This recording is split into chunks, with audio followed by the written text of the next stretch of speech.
You got challenges that you're going to run across. Yeah, I think the first person, like I had some neighborhood cats, but I can't necessarily say they were positive influences. Right. But probably my first. They were street pharmacists. A little bit of everything. Yeah. Yeah, and so I always say my mom motivated me probably more than anybody because I always wanted to do for my mom. I always wanted to make sure that my mom was good. I always wanted to make sure that I took the burden off of her, and so again, that's probably why some of the things I did, is because I wanted to make sure I didn't have to go to her, and ever be a burden. But I think one of the first and biggest influences was one of my business teachers at Southern, Dr. Marcel. And I put him in my book to talk about like this cat was one of the first people, man, that I looked at and I was like, oh my God, I want to be like that. Because you could be at Southern and say, I'm from Buck-Tusser, Alabama. And he'd be like, oh, so you off of Route 51, down the street from that little corner store. Bruh, like, Tony, it was amazing to me. But you could say, well, I'm from Winchester, Rhode Island. And he'd be like, oh, Winchester, Rhode Island. So are you down there by that Piggly Wiggly next to the Walgreens? And I'd be like, God, this dude know everything. Right, so he was one of the first people better really make me like, because he always say, don't be oblivious. That used to be his word, the big O. Don't be the big O. Don't be oblivious. So he had me trying to learn everything about everything.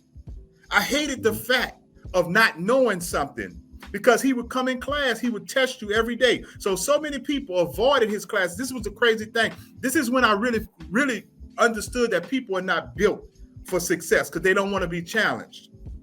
He would actually have pop-up quizzes on the newspaper. So he would tell you, read the newspaper because you don't know what I'm going to ask. People would either drop his class or don't take his class because they never wanted to be prepared in case he asked about current news or something going on in the newspaper.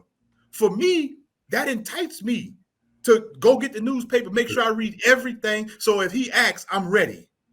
Mm-hmm. I started getting Black Enterprise magazine while I was in college. For 30 years, I've basically been having Black Enterprise because of him.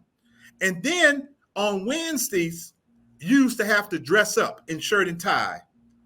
I never had a shirt and tie. I borrowed from my partner. I had to borrow his shirt and tie because I never owned shirt and tie, any of that. But people ran from that.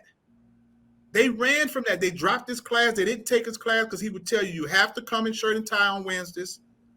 And he would challenge you on current news and situations. And I think, bro, that excited me more than anything. Right.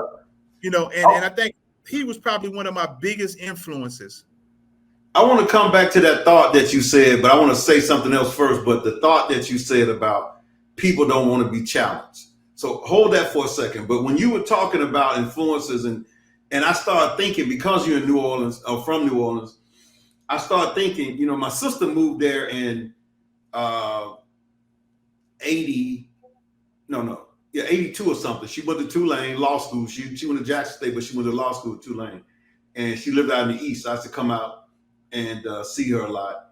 But do you know my first motivational speaker that really moved me?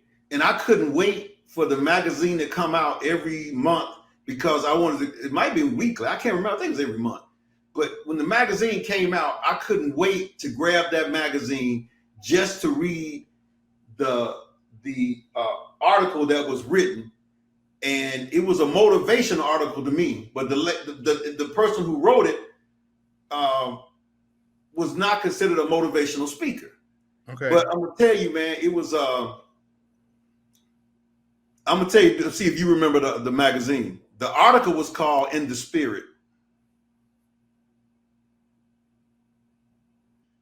This was my mentor for years. It was like, I could see her face right now because she had an article in the back of it. She would write called In the Spirit at the end of Essence, because Essence was a ladies' magazine. And I remember meeting her in New Orleans doing Mardi Gras at this big party that the city had, and my sister invited me to come. I was in town, and I saw her in the room. I'm like, that can't be. And I asked my sister, I said, Man, I walked up to that lady. You don't understand. I hugged her. I mean, it was like that. She probably thought something was wrong with me because it was like meeting, Les Brown or somebody like that. Because that magazine in the back called In the Spirit, that article that she wrote that thing was motivational to me. And I don't, to this day, I think about that. But I wanted to say that. But let's get back to when you said people don't want to be challenged. And you say that that's why most people can't be entrepreneurs or won't be entrepreneurs or won't be self-starters. So you believe that you're born with some of this stuff because it's just a part of your DNA that you want to be, an entrepreneur.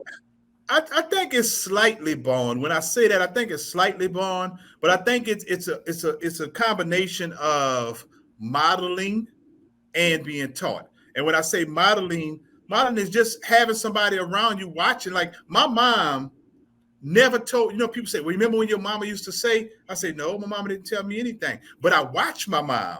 Mm-hmm. I watched her habits behind finance. I watched how she handled all her bills, how she handled her money. I watched how she handled situations. You say it all the time. Your family, y'all roast each other. Mother. Right. My mother would meet you, and within a minute, she'd have a million little nicknames for you. She was so funny. This woman, her eyes, she was brilliant. Right. Like, this is how funny my mother was. My mother cursed my father out. Rest in peace. Every day for 60 years. The nigga never said the same joke twice. Do you know how funny you gotta be to look at the same nigga and for 60 years and have a different joke every day? That woman brilliant, man. Right. Goddamn. Let's make sure it's Mama Wayne. I saw. And if she knew I was here around you people smoking this fucking weed, she'd be so mad at me. I always say my mom would probably be in jail right now if she was raising me in this day and time, because I had a lot of leeway as a young boy and an only child. Like my mom. Go ahead. I'm sorry. No, go ahead.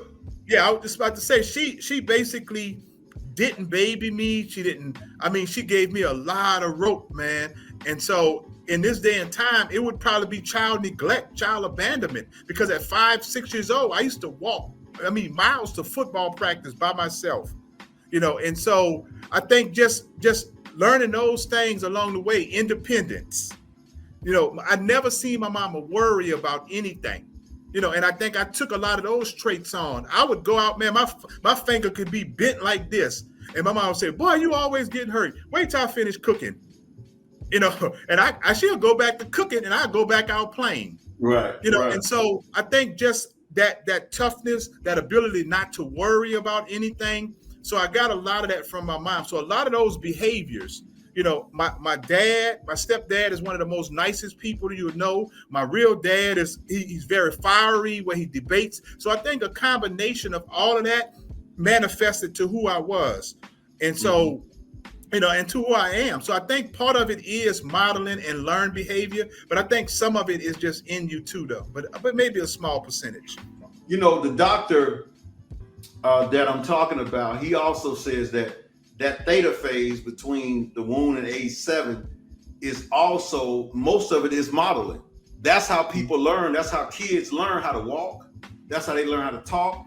That's why a baby can learn any language, because they're watching and listening to, so they can speak any language if they start growing up around a certain person between that certain age, because at that time, it's like a clean slate on a computer. So everything that's coming in between that age, you're grabbing a hold of it. Now, that's a challenge too when it comes to, was your father around? Make sure that you like and subscribe and hit the all button and all that kind of stuff, because we're going to have a lot of good interviews on this podcast.